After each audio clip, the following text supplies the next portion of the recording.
So today I wanted to talk about something that's super important to me, which is work ethic. And I thought it could bring some value to you, which is why I wanted to share some thoughts I was having today. So I have to thank my parents for instilling such a strong work ethic in me when I was younger. My father owns a couple of restaurants, grew up in that industry. I worked in that industry for a really long time, probably 10 plus years. My mother grew up working in a similar industry, catering.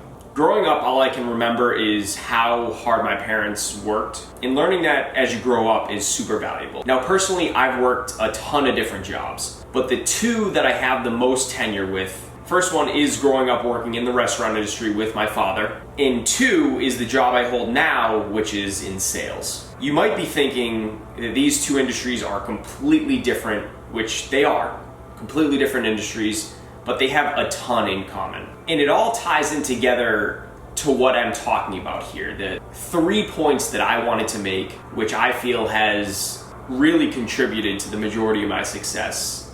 And the reason I wanted to share was because I really think it can bring you value, because personally, I think it translates to any career, any industry, and these are things that you can control. So Alex, why don't you just get into it and stop rambling on about your life?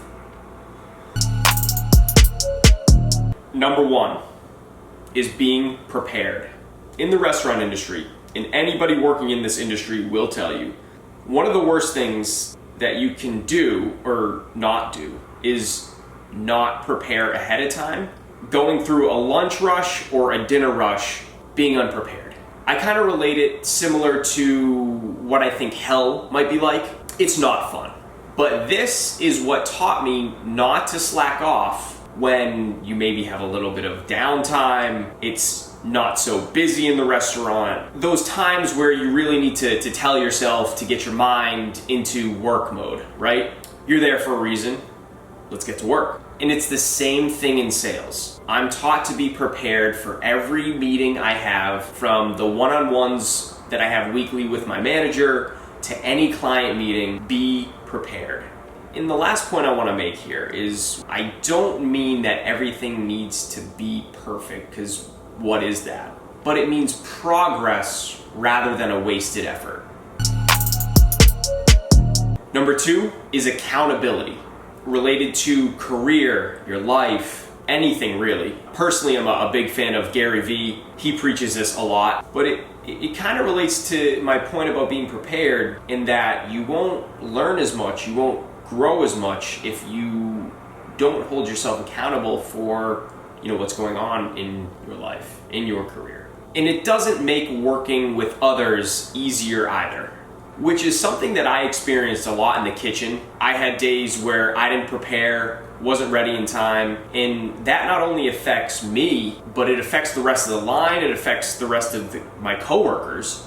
And I can blame situations, blame the environment, blame other people all I want, but I soon found out that that wasn't going to make my situation any better.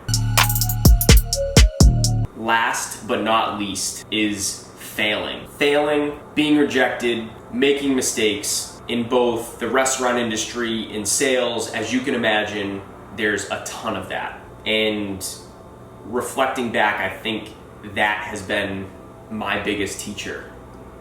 There's nothing like getting beat up on a Friday night in the kitchen and it feels like you can't breathe, or calling 100 people and 90% of them telling you to off. I'm grateful for growing up in this type of environment, and personally I actually think that I don't go out and prepare enough. I'm not accountable enough. I don't fail or make enough mistakes. So it's always a continuous thing to be working on. But what I will say is it's not easy. It's not easy to do these things consistently, and that is the key.